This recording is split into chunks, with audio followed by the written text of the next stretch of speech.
உள்மனசு என்ன அப்படின்னா தாவே காட்சி சீக்கிரம் கலைஞ்சிரும் கவிழ்ந்துரும் அப்படிங்கிற மாதிரியான ஒரு எதிர்பார்ப்பு வந்து திமுக அதிமுக ரெண்டு தரப்புமே இருக்கிறது மாதிரி தான்.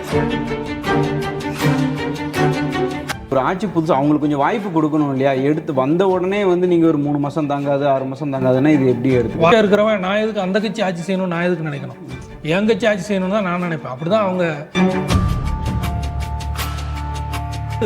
அதே அரசுக்கு தான் இருந்திருக்கு. ஒரே ஒரு முறை வந்து ராஜீவ்காந்தி படுகொலை சமயத்தில் தான் திமுக ஆட்சி திரும்ப வர முடியல தவிர. அப்படி ஒரு வேளை வந்து ஆட்சி கவிழ்ப்பு நடந்துட்டுன்னா அடுத்து தாவேக்கு இதே மாதிரி எழுச்சி பெறுமா?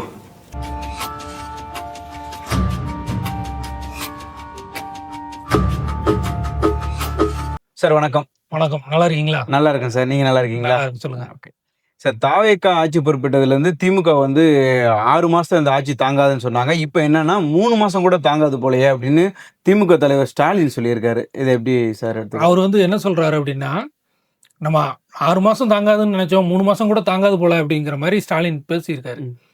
ஆனால் அதுக்கு நிறைய விளக்கம் கொடுத்துருக்குறாங்க. தங்கம் தென்னரசு ஒரு அறிக்கை விட்டுருக்கிறார் முன்னாள் அமைச்சர். அவர் என்ன சொல்றாருன்னா, அதாவது உங்களை வந்து நாங்கள் விமர்சனம் பண்ணுறதுக்கான நாள் வந்து 6 மாதம் அப்படின்னு சொல்லி வச்சுருந்தோம். அதை விட அதிகமான குற்ற சம்பவங்கள் நடக்குது, நிர்வாக சீர்கேடுகள் நிறைய இருக்குது.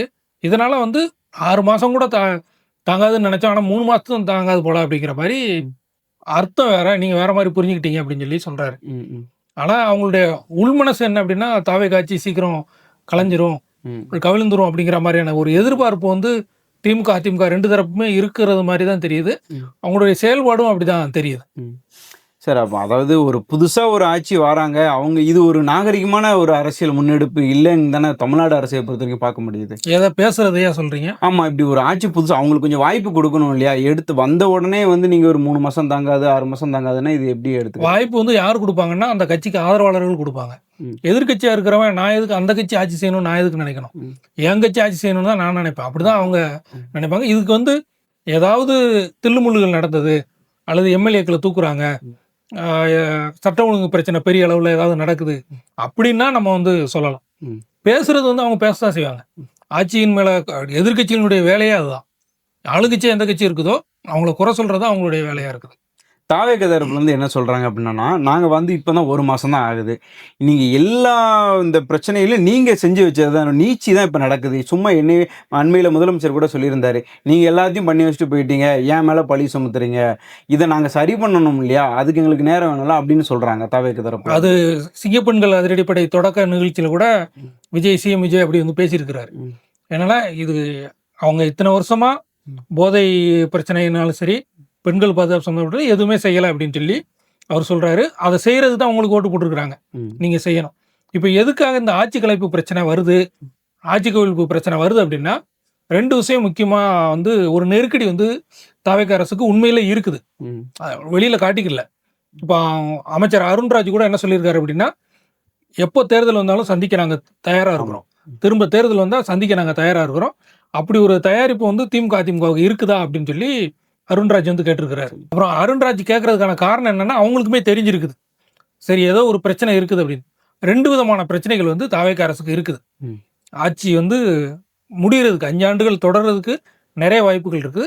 ஆனால் 2 பிரச்சனைகள் வந்து முக்கியமான பிரச்சனைகளா இருக்குது.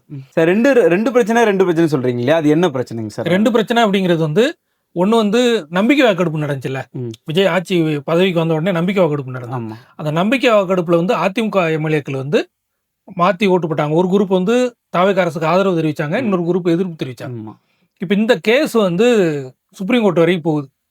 அப்படி போகும்போது ஒருவேளை இவங்களுக்குள்ள வந்து அந்த குதிரை பேரன்னு சொல்லக்கூடிய பணப்பரிமாற்றங்கள் எதுவும் நடந்துச்சா, ஏதாவது கை மாறிச்சா அப்படிங்கிற மாதிரியான நிலைமை சிக்கல் வந்துச்சு அப்படின்னா ஆட்சியை வந்து நீதிமன்றமே வந்து இந்த ஆட்சி தொடரக்கூடிய வாய்ப்பை வந்து தடுக்கிறதுக்கு இருக்கு. அப்போ அந்த ஆட்சி கலைஞ்சு போயிடும் ஒன்று. இன்னொன்று வந்து இப்போ ஒரே நாடு ஒரே தேர்தல் அப்படிங்கிறது பிஜேபி ரொம்ப தீவிரமாக இருக்கிறாங்க, எடுத்துட்டு வராங்க. இப்போ அதில் என்ன அப்படின்னா, ஒரே நாடு ஒரே தேர்தல் வந்து ஏற்கனவே ஒரு மசோதா கொண்டு வந்தாங்க. அப்போ கொண்டு வரும்போது பார்த்தீங்கன்னா 298 பேர் ஆதரவு கொடுத்தாங்க, 230 எம்பி எதிர்ப்பு தெரிவித்தாங்க, 54 எம்பிக்கள் வந்து குறைவாக இருந்தாங்க. அந்த 54 எம்பிக்கள் குறைவாக இருந்ததுனால அந்த ஒரே நாடு ஒரே தேர்தல் தொகுதி மறுவரையறை அதை வந்து அவங்களால கொண்டு வர முடியல. அப்படி அந்த எம்பிக்கள் எண்ணிக்கை அதிகமாக இருந்ததுன்னா அவங்க கொண்டு வருவாங்க. இப்போ என்னன்னா அந்த குறைவான எம்பிக்கள் அதை கொண்டு வரதுக்கான முயற்சிகளை வந்து அவங்க செய்கிறாங்க. இப்போ தேர்தல் எதுவும் நடக்கல, இடைத்தேர்தல் நடக்கல, 3 தொகுதி காலியாக இருக்குது. ஆனால் அதையெல்லாம் விட்டுட்டு எம்பிக்களை வந்து மாத்துறது, வேற கட்சியில் உள்ள எம்பிக்களை இவங்க கொண்டு வர்றது அப்படிங்கிறது. திரிணாமுல் காங்கிரஸ்ல வந்து மொத்தம் 29 எம்பிக்கள் இருந்தாங்க. இன்னைக்கு பார்த்தோன்னா 20 எம்பிக்கள் வந்து பிஜேபிக்கு சப்போர்ட்டா போற மாதிரி அப்படியான ஒரு பேச்சு இருக்குது. அதே மாதிரி மகாராஷ்டிராவில் உத்தவ் தாக்கரே டீம் அவங்களையும் கட்சிக்குள்ள வந்து குழப்பங்கள் வந்து அந்த டீமையும் எடுக்கிற மாதிரி இருக்கிறாங்க. இப்போ இந்த மாதிரி இன்னைக்கு வந்து என்டிஏல வந்து 293 இப்போதைக்கு இருக்கிறாங்க. இவங்களுக்கு வந்து ஒரு 360 எம்பிகள் இருந்தாங்க அப்படின்னா ஈஸியா அந்த சட்டங்களை எல்லாம் கொண்டு வந்துடுவாங்க. அப்போ அதுக்கான முயற்சிகளை வந்து இவங்க கொண்டு வந்துகிட்டே இருக்கிறாங்க. திரிணாமுல் காங்கிரஸ்ல இருந்து 20, உத்தவ்ல இருந்து ஒரு 5 6 எடுக்கிறது, இந்த மாதிரி விஷயங்கள் செய்கிறாங்க. அதே மாதிரி ராஜ்யசபாவில் வந்து பிஜேபிக்கான செல்வாக்கு அதிகரிச்சுட்டே போகுது. அப்போ அதிகமான உடனே இந்த ரெண்டையும் வச்சுக்கிட்டு ஒரே நாடு ஒரே தேர்தல் அந்த மசோதா நிறைவேற்றப்பட்டுச்சுன்னா, சட்டமானது அப்படின்னா 2029 நாடாளுமன்ற தேர்தலோட சேர்த்து தமிழ்நாடு உட்பட இந்த 5 மாநிலங்கள் இப்போ தேர்தல் நடந்ததில்ல, எல்லா மாநிலத்துக்குமே தேர்தல் நடக்கிறதுக்கான வாய்ப்பு இருக்கு. அப்போ 2031 வரைக்கும் இல்லாம 2029லயே தாவேகா ஆட்சி கலையிறதுக்கான வாய்ப்பு இருக்கு. இந்த 2 ஆபத்துகள் வந்து தாவேகா ஆட்சிக்கு இருக்கிறதுனால இந்த ஆட்சி 5 ஆண்டு நீடிக்காது, 6 மாசம் தாங்காது, 3 மாசம் தாங்காதுங்கிற பேச்சுகள் வந்து அதிகமா இருக்குது. ஆனா மக்கள் மத்தியில இதுக்கு எதிர்ப்பு இருக்கிறதுனால இதை பெரிய அளவுல வெளியில சொல்ல மாட்டேங்கிறாங்க. அந்த சிபிஐ கேஸ், குதிரை பேரம், அதிமுக எம்எல்ஏக்கள் ஓட்டு போட்ட கேஸும், இந்த ஒரே நாடு ஒரே தேர்தலுக்கான சட்டமும், இந்த ரெண்டுமே வந்து தலைக்கு மேல தொங்கிக்கிட்டு இருக்கிற கத்தி தான் விஜய்க்கு. அது எப்போ வேணாலும் இந்த ஆட்சிக்கு ஆபத்தா முடியும். சார் 5 ஆண்டுகளுக்கு முன்னாடியே இந்த ஆட்சியை கலைச்சாங்க அப்படின்னா அது மக்கள் எப்படி சார் பார்ப்பாங்க, அதை ஏற்றுப்பாங்களா? மற்ற ஸ்டேட்ல எப்படின்னு தெரியல. தமிழ்நாட்டு மக்கள் வந்து மக்களால் தேர்வு செய்யப்பட்ட ஒரு ஆட்சி வந்து 5 ஆண்டுகள் இருக்கணும். இடையில ஆட்சி போனது அப்படின்னா அதை வந்து ஏற்றுக்கிட முடியாது. ஏன்னா அப்படின்னா இதுக்கு முன்னால் வந்து எம்ஜிஆர் ஆட்சி கலைக்கப்பட்ட போதும் சரி, திமுக ஆட்சி கலைக்கப்பட்ட போதும் சரி, திரும்ப வந்து மக்களுடைய ஆதரவு வந்து அதே அரசுக்கு தான் இருந்திருக்கு.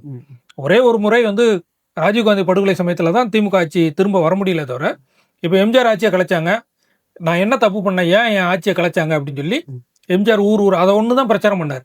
நான் உங்களுக்கு திட்டங்கள் கொண்டு வருவேன் அப்படின்லாம் சொல்லலை. நான் என்ன தப்பு பண்ணேன், ஏன் என் ஆட்சியை கலைச்சாங்க, இப்படி தான் எல்லார்ட்டையும் போய் சொன்னார். திரும்ப எம்ஜிஆர் ஓட்டு போட்டு கொண்டு வந்தாங்க. இப்போ அப்படின்னா விஜய் ஆட்சி வந்து ஒரு 3 மாசத்துலயோ 6 மாசத்துலயோ நம்ம சொல்லக்கூடிய காரணங்கள் இருக்குல்ல, ஏதோ ஒரு வகையில் ஆட்சி மாறிச்சு அப்படின்னா அது இன்னும் கூடுதல் ஒரு வாய்ப்பாக இருக்கும். அதனால தான் அமைச்சர் அருண்ராஜ் சொல்கிறாரு, தாவேகாரங்களும் சொல்கிறாங்க, எப்போ தேர்தல் திரும்ப வந்தாலும் நாங்கள் சந்திக்க தயாராக இருக்கிறோம், தேர்தலில் ஜெயிக்க காத்திருக்கிறோம் அப்படின்னு சொல்லி. அதிமுக திமுகவுக்கு வந்து இந்த எதிர்கொள்றதுக்கு வந்து ஒரு தயக்கம் இருக்குது. ஏன்னா மக்கள் மனநிலை எப்படி இருக்குது அப்படின்னு சொல்லி. ஆனால் சோசியல் மீடியாவில் வந்து பழைய மாதிரி இல்லை. இன்னைக்கு தாவேகா ஆட்சியை அதிகமாக விமர்சனம் பண்ணக்கூடிய நம்ம போஸ்ட்டுகள்லாம் பார்க்குறோம், ரீல்ஸ் எல்லாம் நிறைய வந்துகிட்டு இருக்குது. அப்போ இப்படிப்பட்ட நிலைமை வந்து மாறிக்கிட்டே இருக்குது. சிங்கப்பெண்கள் திட்டம் மாதிரி புது புது திட்டங்கள் கொண்டு வந்து மக்களை ஈர்த்தாங்க அப்படின்னா இந்த ஆட்சிக்கான செல்வாக்கு கூடும். அப்படி இல்லை அப்படின்னா ஃபீல்டில் வந்து திமுக ரொம்ப வேகமாக செயல்படுவாங்க. அப்படி இருக்கும்போது அதை சமாளிக்கக்கூடிய திறனை வந்து அவங்க வளர்த்துக்கிடணும். அப்படி இல்லைன்னா அடுத்த வருட தேர்தல் வந்து ஒரு கேள்விக்குறியான தேர்தலாக திரும்பவும் மாறும். அப்படி ஒரு வேளை வந்து ஆட்சி கவிழ்ப்பு நடந்துட்டுன்னா அடுத்து தாவேகா இதே மாதிரி எழுச்சி பெறுமா? அது அவங்களுடைய செயல்பாட்டை பொறுத்து தான் இருக்குது. இதுக்கு முன்னால் வந்து தாவேகாவை யாருமே அடிக்கல. திமுகவும் அதிமுகவும் அவங்க தான் ஒருத்தருக்கு ஒருத்தர் சண்டை போட்டுக்கிட்டாங்க. இப்போ அடுத்து அப்படி ஒரு தேர்தல் வரும்போது கூட்டணிகள் மாறும், எல்லாமே மாறும்.